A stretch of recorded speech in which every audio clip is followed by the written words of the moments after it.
जय श्री कृष्णा, राधे राधे। आप सभी भक्तों का आपके अपने YouTube चैनल श्री कृष्ण दीवानी में हार्दिक स्वागत है।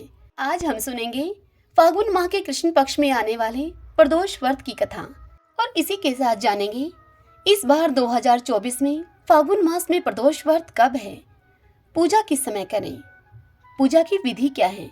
यह समस्त जानकारी आपको इस एक वीडियो में प्राप्त होगी। देखिए भक्तजनों, हर मास आने वाला प्रदोष व्रत भगवान शिव की कृपा पाने का सबसे बड़ा दिन होता है। शुक्रवार के दिन होने वाले प्रदोष को शुक्र प्रदोष व्रत कहते हैं। इस दिन किए जाने वाले प्रदोष व्रत से सुख, समृद्धि और सौभाग्य का वरदान मिलता है। प्रदोष व्रत की पूजा शाम के समय प्रदोष काल में की जाती है। यह प्रदोष काल सूर्यास्त से लगभग 1 घंटा पहले का समय होता है, जो कि प्रदोष काल कहलाता है। धार्मिक ग्रंथों के अनुसार प्रदोष व्रत को करने से भगवान शिव शंकर की पूर्ण कृपा प्राप्त की जा सकती है। इससे जीवन में किसी प्रकार का कोई अभाव नहीं रह जाता है। इतना ही नहीं, समस्त आर्थिक संकटों का समाधान करने के लिए प्रदोष व्रत अवश्य करना चाहिए। इस व्रत के प्रभाव से हर तरह के रोग दूर हो जाते हैं। प्रत्येक तरह की बीमारियों पर होने वाले खर्च में भी कमी आती है। भगवान शिव को ज्ञान और मोक्ष का दाता माना जाता है, इसलिए अध्यात्म की राह पर चलने वालों को प्रदोष का यह व्रत अवश्य करना चाहिए। ये अब हम जानते हैं इस बार 2024 में फागुन मास में कृष्ण पक्ष में यह प्रदोष व्रत कब रखा जाएगा। तो देखिए, फागुन माह के कृष्ण पक्ष की त्रयोदशी तिथि रहेगी 8 मार्च को। पंचांग के अनुसार त्रयोदशी तिथि की शुरुआत होगी 7 मार्च की मध्य रात्रि को। रात के 1:19 पर त्रयोदशी तिथि प्रारंभ हो जाएगी और यह तिथि समाप्त होगी 8 मार्च को रात के 9:57 पर। यह तिथि समाप्त हो जाएगी। बताती है कि यह त्रयोदशी का व्रत प्रदोष का व्रत कब करें। तो देखिए, 8 मार्च को हमें यह प्रदोष का व्रत करना है। प्रदोष व्रत के दिन सुबह जल्दी उठकर स्नान करने के बाद साफ वस्त्र धारण करें। मंदिर की साफ सफाई करने के बाद एक दीपक, घी का दीपक प्रज्वलित करें। प्रदोष व्रत की पूजा प्रदोष काल यानी कि गोधूली बेला में ही करने का विधान है। ऐसे में इस दौरान भगवान भोलेनाथ का गंगा जल से अभिषेक करें। फिर महादेव जी को धतूरा, शमी के फूल और बिल्वपत्र समेत इन सभी चीजों को अर्पित कर दें। तदंतर भगवान को विशेष चीजों का भोग लगाएं और फिर अंत में अन्य लोगों में भी इस प्रसाद का वितरण करें। आइए भक्तजनों, अब हम इस बार पढ़ने वाले शुक्रवार प्रदोष व्रत की कथा का श्रवण करते हैं। सभी बोलिए भगवान शंकर माता पार्वती की जय। श्री शिवाय नमस्तुभ्यम। एक नगर में 3 मित्र रहा करते थे। एक राजकुमार था, दूसरा ब्राह्मण था और तीसरा था धनिक पुत्र। राजकुमार और ब्राह्मण तो विवाहित थे। धनिक पुत्र का भी विवाह हो गया था, किंतु धनिक पुत्र का गोना नहीं हुआ था अभी। एक दिन तीनों मित्र स्त्रियों पर चर्चा कर रहे थे। ब्राह्मण कुमार ने स्त्रियों की प्रशंसा करते हुए कहा कि नारीहीन घर भूतों का डेरा होता है। धनिक पुत्र ने यह सुना तो तुरंत ही उसने अपनी पत्नी को लाने का निश्चय कर लिया। तब धनिक पुत्र के माता पिता ने उसे पढ़ा समझाया कि अभी शुक्र देवता डूबे हुए हैं, ऐसे में बहू बेटियों को उनके घर से विदा करा के लाना शुभ नहीं माना जाता। लेकिन धनिक पुत्र ने उनकी एक न सुनी और चला गया अपने ससुराल अपनी पत्नी को लाने के लिए। अब वह ससुराल पहुंच गया और अपनी पत्नी को विदा कराने के लिए कहने लगा। ससुराल वालों ने उसे खूब समझाया बुझाया, खूब मना किया लेकर जाने के लिए, किंतु धनिक पुत्र अपनी जिद पर ही अड़ा रहा और कन्या के माता पिता को उनकी विदाई अब करनी ही पड़ी। विदाई करने के बाद पति पत्नी शहर से ही निकले थे कि बैलगाड़ी का पहिया निकल गया और बैल की टांग टूट गई। दोनों को बहुत चोट लगी, लेकिन फिर भी वो चलते ही रहे। कुछ दूर जाने के बाद उनका पाला डाकुओं से पड़ गया, जो कि उनका सभी धन लूट कर ले गए। अब दोनों पति पत्नी अपने घर पहुंचे। घर पहुंचने पर धनिक पुत्र को अब सांप ने डस लिया। तब उस धनिक पुत्र के पिता ने वैद्य को बुलाया तो वैद्य ने उनको बताया कि वो 3 दिन में ही मर जाएगा। जब धनिक पुत्र के मित्र ब्राह्मण कुमार को यह खबर मिली तो वह धनिक पुत्र के घर पहुंचा और उसके माता पिता को शुक्र प्रदोष व्रत करने की उसने सलाह दी और कहा कि इसे पत्नी के सहित वापस इसके ससुराल भेज दो। तब धनिक ने अपने मित्र ब्राह्मण कुमार की बात मान ली। फिर अपनी पत्नी को साथ लेकर उसके मायके चला गया। जहां उसकी हालत अब ठीक हो गई, यानी शुक्र प्रदोष के महात्म्य से सभी घोर कष्ट दूर हो गए। सभी बोलिए शुक्र प्रदोष की जय, भगवान शंकर माता पार्वती की जय। आइए भक्तजनों, अब हम प्रदोष व्रत की दूसरी कथा का श्रवण करते हैं। प्रदोष व्रत की पूर्णता के लिए इन दोनों कथाओं को सुनना चाहिए। सभी बोलिए भगवान शंकर माता पार्वती की जय। सूत जी इस कथा को सुनाते हुए मुनियों से कहते हैं कि त्रयोदशी तिथि में सायंकाल प्रदोष कहा गया है। प्रदोष के समय महादेव जी कैलाश पर्वत के रजत भवन में नृत्य करते हैं और देवता उनके गुणों का सत्वन करते हैं। इसलिए धर्म, अर्थ, काम और मोक्ष की इच्छा रखने वाले पुरुषों को प्रदोष में नियम पूर्वक भगवान शिव की पूजा, होम, कथा और उनका गुणगान करना चाहिए। दरिद्रता के तिमिर से अंधे और भवसागर में डूबे हुए संसार भय से भीर मनुष्यों के लिए यह प्रदोष व्रत पार लगाने वाली एक नौका है। भगवान शिव की पूजा करने से मनुष्य दरिद्रता, मृत्यु, दुख और पर्वत के समान भारी ऋण भार को शीघ्र ही दूर करके संपत्तियों से पूजित होता है। विदर्भ देश में सत्यरथ नाम से प्रसिद्ध एक राजा थे, जो कि सब धर्मों में तत्पर, धीर, सुशील और सत्य प्रतीक थे। धर्म पूर्वक पृथ्वी का पालन करते हुए उनका बहुत सा समय सुख पूर्वक बीत गया। तदंतर शाल्व देश के राजाओं ने विदर्भ नगर पर आक्रमण करके उसे चारों ओर से घेर लिया। अपनी पुरी को शत्रुओं से घिरी हुई देखकर विदर्भराज विशाल सेना को साथ में लेकर युद्ध के लिए सामने आए। बल से उन्मत्त हुए शाल्व देशी क्षत्रियों के साथ राजा का अत्यंत भयंकर युद्ध हुआ। शाल्वों की बहुत बड़ी भारी सेना मारी गई, परंतु अंत में विदर्भराज भी उनके हाथों से मारे गए। मंत्रियों के सहित उस महारथी वीर राजा के मारे जाने पर मरने से बचे हुए सैनिक भाग खड़े हुए। उस समय विदर्भराज सत्यरथ की एक पतिव्रता स्त्री अत्यंत शोकग्रस्त होकर रात के समय राजभवन से निकलकर पश्चिम दिशा की ओर चली गई। वह गर्भवती थी। सवेरा होने पर धीरे धीरे मार्ग से जाती हुई उस साध्वी रानी ने बहुत दूर का रास्ता तय कर लेने के बाद एक स्वच्छ तालाब देखा और वह उस तालाब के किनारे शोभा पाने वाले एक छायादार वृक्ष के नीचे बैठ गई। भाग्यवश उसी निर्जन स्थान में वृक्ष के ही नीचे पतिव्रता रानी ने उत्तम गुणों से युक्त शुभ मुहूर्त में एक पुत्र को जन्म दिया। तत्पश्चात अत्यंत प्यास से व्याकुल होकर वह सुंदर अंगों वाली रानी जलाशय में उतरी। इतने में ही एक बड़े भारी ग्राह ने आकर, ग्राह मगरमच्छ को कहा जाता है, उस ग्राह ने आकर उस रानी को ग्रस लिया, अर्थात उस रानी को खा लिया। वह बालक पैदा होते ही माता पिता से हीन हो गया। तदंतर भूख और प्यास से पीड़ित होने के कारण उस सरोवर के किनारे जोर जोर से रोने लगा। वह नवजात शिशु जब इस प्रकार से कर्दन कर रहा था, उसी समय भाग्यवश वहां एक श्रेष्ठ ब्राह्मणी आ पहुंची। वह भी अपने 1 वर्ष के बालक को गोद में लिए हुए वहां आई थी। ब्राह्मणी निर्धन और विधवा थी, घर घर भीख मांगकर अपना जीवन निर्वाह करती थी। उसका नाम था उमा। उस सती साध्वी ब्राह्मणी ने उस राजकुमार को देखा। उसे अनाथ की भांति कर्दन करते हुए देखकर उसने मन ही मन विचार किया कि यह तो बड़े आश्चर्य की बात दिखाई देती है कि यह नवजात शिशु, जिसकी नाल भी अभी तक नहीं कटी है, इस प्रकार पड़ा हुआ है। इसकी माता कहाँ चली गई? न इसके पिता हैं और न ही कोई बंधु बांधव है। यह दीन अनाथ बालक बिना बिस्तर के भूमि पर सो रहा है। यह चांडाल का पुत्र है या शूद्र का, वैश्य का बालक है या फिर ब्राह्मण का, अथवा यह क्षत्रिय का शिशु है? इसका निश्चय कैसे किया जाए? मैं इस शिशु को उठाकर अपने सगे पुत्र की तरह अवश्य पालन कर सकती हूँ, परंतु यह किस कुल का है, यह न जानने के कारण इसे छूने का साहस नहीं है मुझ में।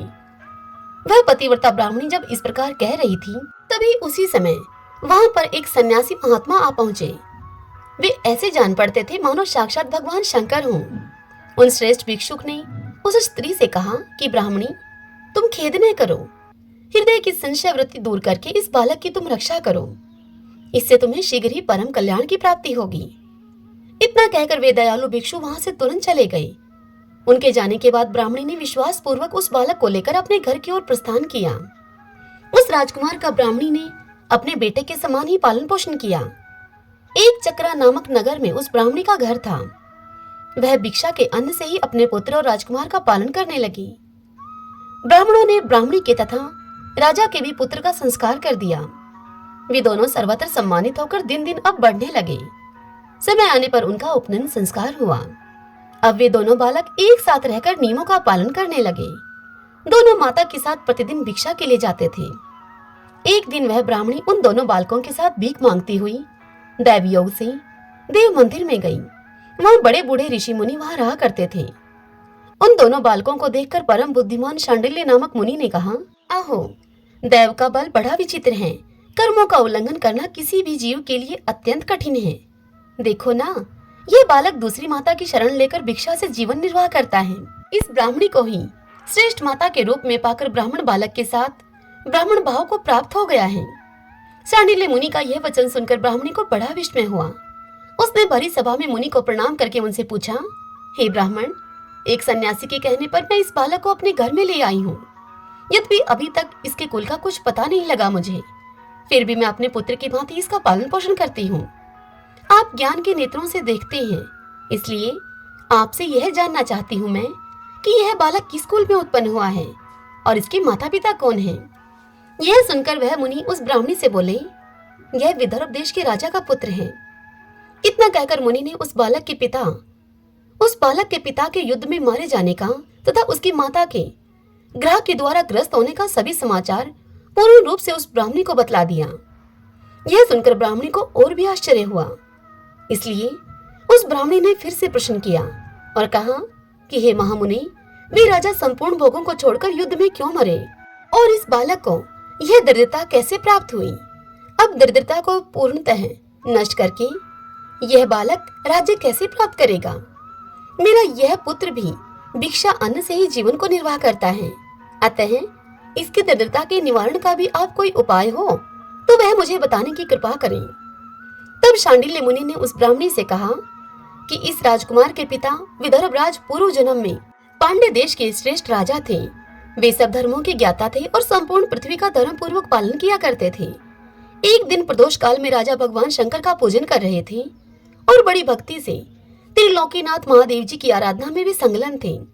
उसी समय नगर में सब और बड़ा भारी कोलाहल मचा। उस उत्कट शब्द को सुनकर राजा ने बीच में ही भगवान शंकर की पूजा छोड़ दी और नगर में शोभ फैलने की आशंका से राजभवन से बाहर निकल गए। इसी समय राजा का महाबली मंत्री शत्रु को पकड़कर उनके समीप ले आया। वह शत्रु पांड्य राज का ही सामंत था। उस शत्रु को देखकर राजा ने क्रोध पूर्वक उसका मस्तक कटवा दिया। शिव पूजा को छोड़कर नियम को समाप्त किए बिना ही राजा ने रात में ही भोजन भी कर लिया। इसी प्रकार राजकुमार भी प्रदोष काल में शिव जी की पूजा किए बिना ही भोजन करके सो गया। वही राजा दूसरे जन्म में विदर्भ राज हुआ था। शिव जी की पूजा में विघ्न होने के कारण शत्रुओं ने इसको सुख भोग के बीच में ही मार डाला। पूर्व जन्म में जो उसका पुत्र था वही इस जन्म में भी हुआ है। शिव जी की पूजा का उल्लंघन करने के कारण ही यह दरिद्रता को प्राप्त हुआ है। इसकी माता ने पूर्व जन्म में छल से अपनी सौतन को मार डाला था। उस महान पाप के कारण ही वह इस जन्म में ग्रह के द्वारा मारी गई। मैं यह सत्य कहता हूँ, हे ब्राह्मणी, परलोक में हित की बात कहता हूँ, शास्त्रों का सार एवं उपनिषदों का हृदय कहता हूँ। इस भयंकर आसार संसार को प्राप्त हुए जीव, उस जीव के लिए ईश्वर के चरणारविंदों की सेवा ही सार वस्तु है। जो प्रदोष काल में अनन्यचित होकर परमेश्वर के चरणारविंदों की पूजा करते हैं, वे इसी संसार में सदा बढ़ने वाले धन धान्य, स्त्री पुत्र, सौभाग्य और संपत्ति के द्वारा सबसे बढ़कर होते हैं। हे ब्राह्मणी, यह तुम्हारा पुत्र पूर्व जन्म में उत्तम ब्राह्मण था। इसने सारी आयु केवल दान लेने में ही बिताई है। यज्ञ आदि सत्कर्म इसने नहीं किए हैं, इसीलिए यह दरिद्रता को प्राप्त हुआ है। उस दोष का निवारण करने के लिए अब यह भगवान शंकर की शरण में जाए। दोनों पक्षों की त्रयोदशी को मनुष्य जब निराहार रहे तब सूर्यास्त से 3 घड़ी पहले स्नान करे। तदंतर श्वेत वस्त्र धारण करके धीर पुरुष संध्या और जप आदि नित्य कर्म की विधि पूरी करके मौन होकर शास्त्र विधि का पालन करते हुए भगवान शिव की पूजा आरंभ करें। भगवत विग्रह के आगे की भूमि को नए निकाले हुए शुद्ध जल से भली भांति लीप पोत कर सुंदर मंडल बनावे। धोत वस्त्र आदि के द्वारा उस मंडल को सब ओर से घेर दे। ऊपर से चंदोवा आदि लगाकर फल फूल और नवीन अंकुरों से उसको सजा दे। मंडल के मध्य में उस मध्य की भूमि में 5 रंगों से युक्त विचित्र कमल की आकृति अंकित करके उसी पर सुस्थिर एवं उत्तम आसन बिछाकर वहां बैठ जाए और हृदय में भक्ति भाव से युक्त होकर पूजा की सभी सामग्री एकत्रित करे। फिर पवित्र भाव से शास्त्रोक्त मंत्र के द्वारा देवी पीठ को आमंत्रित करें। तत्पश्चात कर्मशः, आत्म शुद्धि और भूत शुद्धि आदि करके 3 प्राणायाम करें। उसके बाद बिंदु युक्त बीजाक्षरों के द्वारा विधि पूर्वक मृत का न्यास करें। तदंतर परा देवता का ध्यान करके मात्र का न्यास की विधि पूर्ण करें। फिर परम शिव का ध्यान करके पीठ के वाम भाग में गुरु को प्रणाम करें। दक्षिण भाग में गणेश जी को मस्तक झुकावे।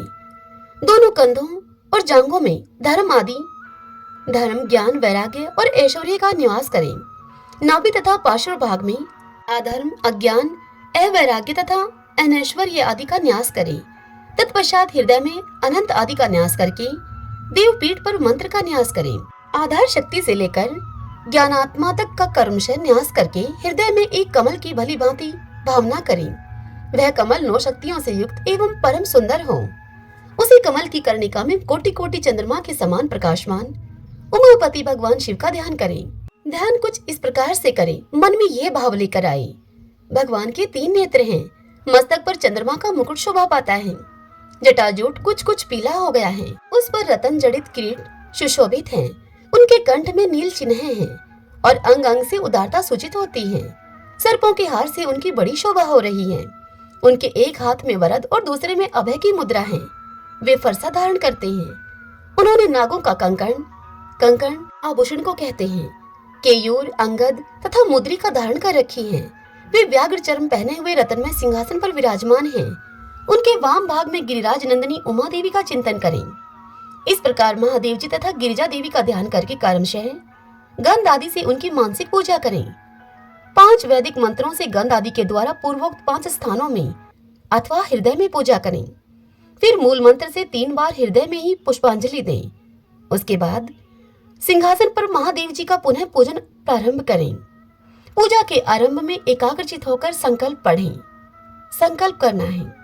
तदंतर हाथ जोड़कर मन ही मन भगवान शिव का ध्यान एवं आह्वान करें और कहें, हे भगवान शंकर, आप ऋण, पातक, दुर्भाग्य और दरिद्रता आदि की निवृत्ति के लिए तथा संपूर्ण पापों के नाश करने के लिए मुझ पर आप प्रसन्न होइए।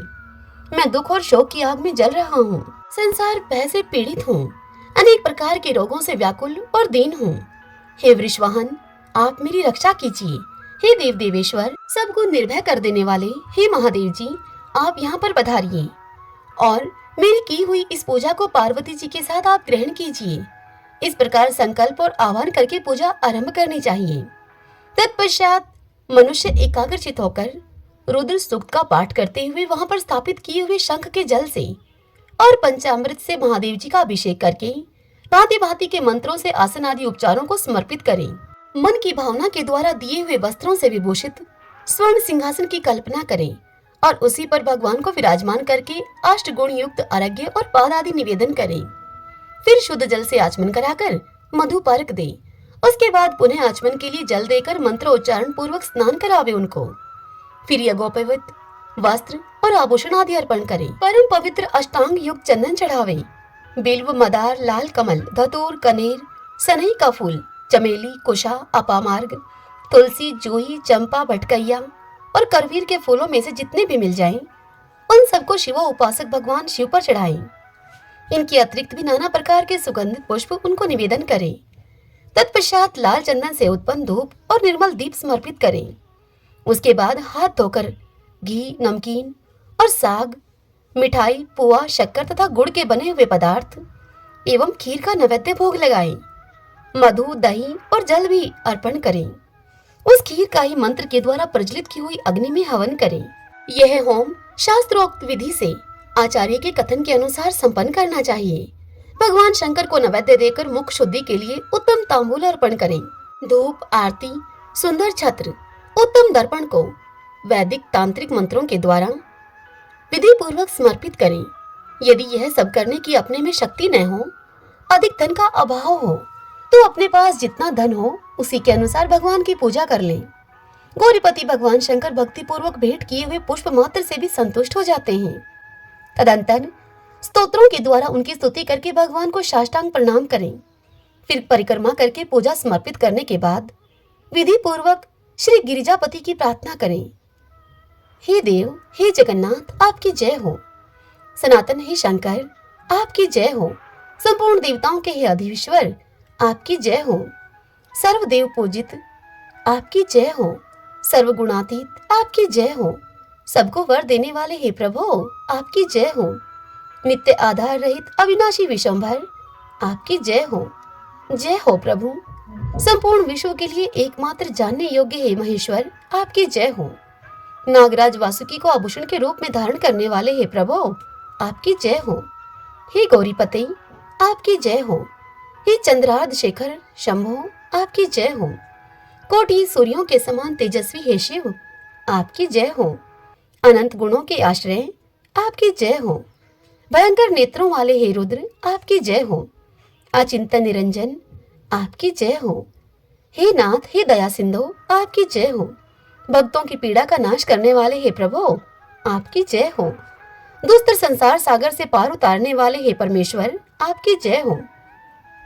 हे महादेव मैं संसार के दुखों से पीड़ित एवं खिन्न हूँ, मुझ पर प्रसन्न हो। हे परमेश्वर समस्त पापों के भय का अपहरण करके आप मेरी रक्षा कीजिए। मैं महान दारिद्र्य के समुद्र में डूबा हुआ हूँ। बड़े बड़े पापों ने मुझे आक्रांत कर लिया है।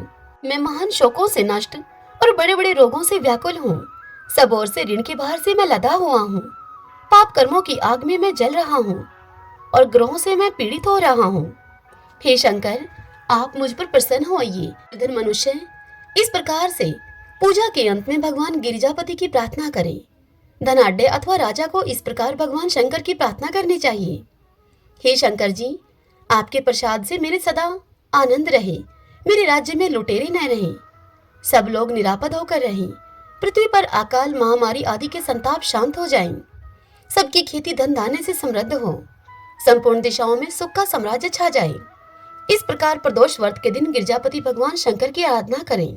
ब्राह्मणों को भोजन कराएं और उन्हें दक्षिणा देकर संतुष्ट करें। इस प्रकार मैंने सब पापों का नाश, सब प्रकार की दरिद्रता का निवारण तथा समस्त मनोवांछित वस्तुओं का दान करने वाले शिव पूजा का तुमसे वर्णन किया। यह शिव की पूजा शिवजी के द्रव्य का हरण करने के पाप को छोड़कर शेष सभी महापातकों और उपपातकों के महान समुदाय का नाश करती है। हे ब्राह्मणी यदि ये दोनों बालक इसी प्रकार भगवान शंकर का पूजन प्रत्येक प्रदोष के दिन करते रहें तो वर्ष भर के भीतर ही इन्हें उत्तम सिद्धि की प्राप्ति होगी। सांडिल्य मुनि का यह वचन सुनकर उस ब्राह्मणी ने दोनों बालकों के साथ मुनि के चरणों में प्रणाम किया और फिर इस प्रकार से कहा। ब्राह्मणी ने कहा कि भगवान आज मैं आपके दर्शन मात्र से कृतार्थ हो गई हूँ। ये दोनों बालक आज से ही आपकी शरण में हैं। हे ब्राह्मण यह मेरा पुत्र है और इसका नाम सुचिवर्त है और यह राजकुमार है जिसका नाम मैंने धर्मगुप्त रख दिया है।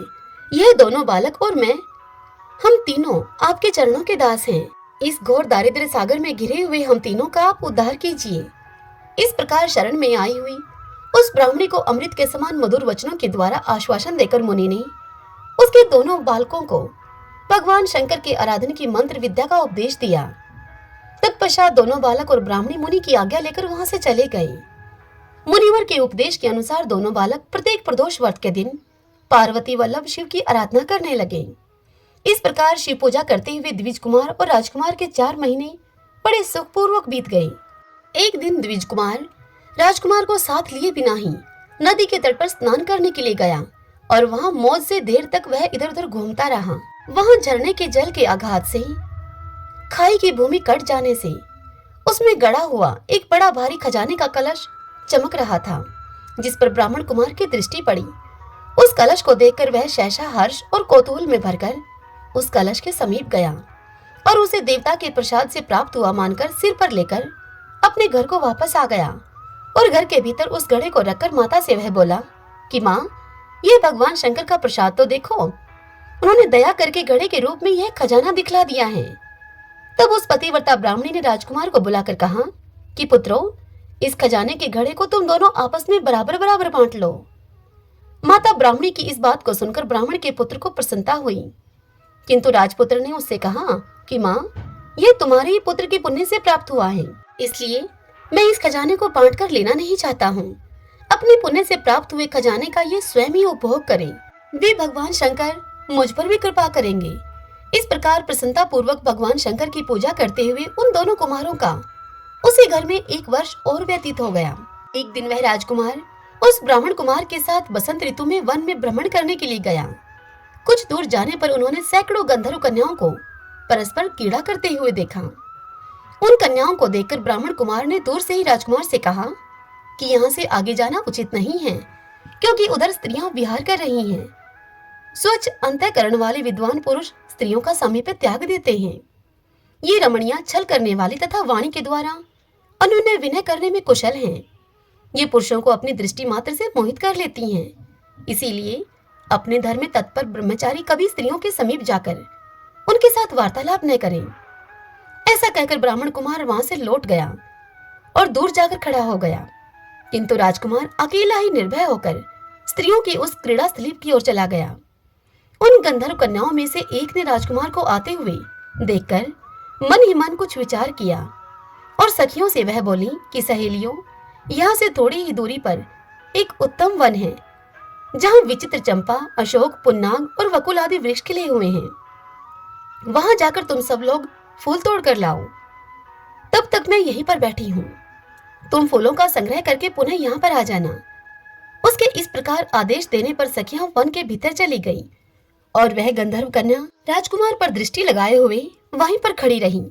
उसे देखकर राजकुमार कामदेव के बाणों से पीड़ित हो गया। गंधर्व कन्या ने अपने पास आए हुए राजकुमार को बैठने के लिए कोमल पल्लवों का आसन दिया और राजकुमार से पूछा, हे कमल नयन, तुम कौन हो? किस देश से यहाँ पर आए हो और किसके पुत्र हो तुम? इस प्रकार पूछने पर राजकुमार ने अपना पूरा परिचय उसको बतला दिया और कहा कि मैं विदर्भराज का पुत्र हूँ। मेरे पिता और माता मेरे बचपन में ही मर गए हैं। शत्रुओं ने मेरे राज्य पर अधिकार जमा लिया है और मैं दूसरे के राज्य में गुजारा करता हूँ। अब यह सारी बातें बताकर राजकुमार ने उस गंधर्व कन्या से पूछा कि सुंदरी, तुम कौन हो? यह तुम्हारा क्या कार्य है और तुम किसकी पुत्री हो? राजकुमार के इस प्रकार पूछने पर वह कन्या बोली, महाराज कुमार, एक द्रविक नामक गंधर्व है जो समस्त गंधर्व कुल के अगुआ माने जाते हैं। मैं उन्हीं की पुत्री हूँ और मेरा नाम अंशुमति है। सब सखियों को छोड़कर मैं यहाँ अकेली हूँ। मैं तुम्हारी अभिलाषा को जानती हूँ। तुम्हारा मन मुझ में आसक्त हो गया है। इसी प्रकार दैव ने मेरे मन में भी तुम्हारे लिए उत्कंठा भर दी है। अब हम दोनों का स्नेह कभी भंग नहीं होना चाहिए। राजकुमार से ऐसा कहकर गंधर्व कुमारी ने शीघ्र ही अपने गले से मोती का हार निकालकर प्रेम पूर्वक राजकुमार को भेंट किया। उस अद्भुत हार को देखकर राजकुमार ने उसे पूछा कि भीरू, मैं एक बात तुमसे कहता हूँ। मैं राज्यहीन और निर्धन हूँ। तुम मेरी प्रिया कैसे होना चाहती हो? मूर्ख स्त्री की भांति पिता की आज्ञा का उल्लंघन करके अपनी इच्छा के अनुसार आचरण क्यों करती हो? यह सुनकर गंधर्व कन्या ने कहा कि हे प्रियतम, आपका कहना ठीक है। मैं पिता की आज्ञा के विरुद्ध नहीं करूंगी। आप इस समय घर को पधारें और परसों प्रातःकाल पुनः यहीं पर दर्शन देना। मुझे आपसे कुछ हमारा कार्य है। इतना कहकर वह गंधर्व कन्या अपनी सखियों के आ जाने से उनके साथ चली गई। तदंतर वह राजकुमार भी हर्षपूर्वक जहाँ पर वह ब्राह्मण कुमार खड़े थे उनके समीप लौट आया। उसने द्विज कुमार से सारी बातें बताई और उसके साथ घर को प्रस्थान किया। वहां पतिव्रता ब्राह्मणी को भी यह शुभ समाचार सुनाकर राजकुमार ने उनको प्रसन्न किया तथा पूर्व निश्चित समय आने पर वह पुनः द्विज पुत्र के साथ वन में गया। नियत स्थान पर पहुंचकर राजकुमार ने देखा कि गंधर्वराज और उनकी कन्या दोनों वहां उपस्थित हैं। गंधर्वराज ने वहां पर आए हुए दोनों कुमारों का अभिनंदन किया और सुंदर आसन पर बिठाकर राजपुत्र से उन्होंने कहा। गंधर्वराज ने राजकुमार से कहा, हे विदर्भ राजकुमार, मैं कल कैलाश पर्वत पर गया था। वहां मैंने पार्वती जी के साथ महादेव जी के दर्शन किए। देवेश्वर भगवान शिव करुणा रूपी अमृत के सागर हैं। उन्होंने मुझे बुलाकर सभी देवताओं के समीप इस प्रकार से कहा, पृथ्वी तल पर धर्मगुप्त नाम से प्रसिद्ध एक राजकुमार है जो कि इस समय अकिंचन है। उसका राज्य छिन गया है। शत्रुओं ने उसके देश को अपने अधिकार में कर लिया है। अब वह बालक अपने गुरु की आज्ञा से सदा मेरी आराधना में संलग्न रहता है। उसी के प्रभाव से आज उसके समस्त पितृ मेरे स्वरूप को प्राप्त हो गए हैं। हे गंधर्व श्रेष्ठ, तुम भी उस राजकुमार की सहायता करो। अब वह शत्रुओं को मारकर अपने राज्य सिंहासन पर आसीन हो जाएगा। महादेव जी के इस प्रकार आज्ञा देने पर, हे राजकुमार, मैं अपने घर को आया। यहाँ इस मेरी कन्या ने भी तुम्हारे लिए बहुत प्रार्थना की मुझसे। यह सब परम दयालु भगवान शिव की प्रेरणा से हो रहा है। ऐसा समझकर मैं इस कन्या को साथ में लेकर यहाँ आया हूँ। इसलिए अपनी पुत्री अंशुमति को मैं तुम्हें पत्नी के रूप में देता हूँ और भगवान शिव जी की आज्ञा से शत्रुओं को मारकर तुम्हें तुम्हारे राज्य पर बिठाऊंगा। अपने उस नगर में तुम अपनी इस धर्म पत्नी के साथ 10,000 वर्षों तक मनोवांछित सुख को भोग कर अंत में भगवान शिव के लोक में जाओगे और वहां भी मेरी यह कन्या तुम्हारी ही सेवा में प्रस्तुत रहेगी। इस प्रकार कहकर गंधर्वराज ने उसी वन में राजकुमार के साथ अपनी पुत्री का विवाह कर दिया और दहेज में परम उज्जवल रतन भार भेंट किए उनको। चंद्रमा के समान चमकीली चूड़ामणि तथा दमकते हुए मोतियों के मनोहर हार दिए, दिव्य आभूषण, वस्त्र, स्वर्ण के बने हुए बहुत से सामान, 10,000 हाथी, 1,00,000 नीले घोड़े और हजारों सोने के बड़े बड़े रथ प्रदान किए। अंत में एक दिव्य रथ, इंद्र के धनुष के समान विशाल धनुष, शस्त्रों अस्त्र शस्त्र, अक्षय बाणों से भरे हुए 2 तरकश, अभेद स्वर्ण में कवच तथा शत्रुओं का संहार करने वाली शक्ति समर्पित की। अपनी पुत्री की सेवा के लिए गंधर्वराज ने प्रसन्नचित होकर 5,000 दासियां दी। इतना ही नहीं, राजकुमार की सहायता के लिए उन्होंने अत्यंत उग्र गंधर्वों की चतुरंगिनी सेना भी भेंट की। इस प्रकार परम उत्तम संपत्ति को पाकर राजकुमार अपनी मनोवांछित पत्नी के साथ बहुत प्रसन्न हुए। पुत्री का विवाह कराकर गंधर्वराज स्वर्गलोक में चले गए। धर्मगुप्त विवाह के अनंतर गंधर्वों की सेना के साथ अपने नगर को आ गया और वहां उन्होंने शत्रु सेना का संहार करके अपनी राजधानी में प्रवेश किया। तत्पश्चात श्रेष्ठ ब्राह्मणों और मंत्रियों ने मिलकर राजकुमार का अभिषेक किया और वे रत्नमय सिंहासन पर आरूढ़ होकर एकंटक राज्य का उपभोग करने लगे। जिस ब्राह्मण पत्नी ने उनका अपने पुत्र की भांति पालन किया था, वही उनकी माता हुई। वह द्विज कुमार ही भाई हुआ और गंधर्व राजपुत्री अंशुमति महारानी के पद पर प्रतिष्ठित हुई। भगवान शंकर की आराधना करके धर्मगुप्त विदर्भ देश के राजा हो गए। इसी प्रकार दूसरे लोग भी प्रदोष व्रत के दिन गिरिजापति की आराधना करके मनोवांछित कामनाओं को प्राप्त कर लेते हैं और देहावसान होने पर अर्थात मृत्यु होने पर परम गति को प्राप्त होते हैं।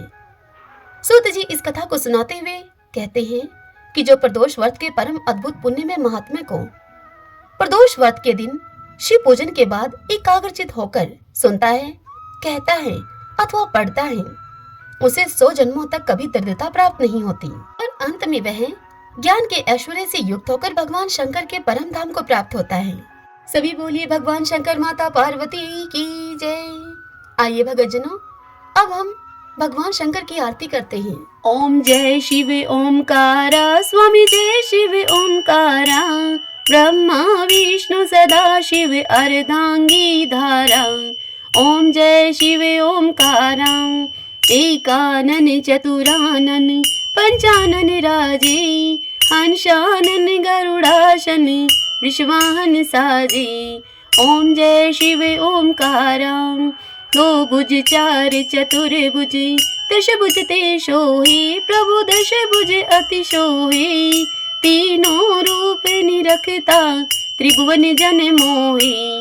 जय शिव ओमकारा, माला वनमाला मुंडमाला धारी, चंदन मृग मद सोहे, भोले शुभकारी। ओम जय शिव ओमकारा, श्वेतांबर पीतांबर बागांबर अंगे, शनकादिक ब्रह्मादिक प्रेतादिक संगे। ओम जय शिव ओमकारा, कर के मध्य कमंडलू, चक्र त्रिशूल धरता, जग करता संहरता, जग पालन करता। ओम जय शिव ओमकारा, ब्रह्मा विष्णु सदा शिव, जानत अविवेका, अक्षर के मध्य ये तीनों एका। ओम जय शिव ओमकारा, त्रिभुवन स्वामी जी की आरती जो कोई जन गावे, कहते शिवानंद स्वामी मनवांछित फल पावे। जय शिव ओमकारा। सभी बोलिए भगवान शंकर माता पार्वती की जय, शिव परिवार की जय। आशा करती हूँ यह कथा आपको पसंद आई होगी। यदि ऐसा हो तो इस वीडियो को आप लाइक करें और कमेंट बॉक्स में हर हर महादेव लिखिएगा।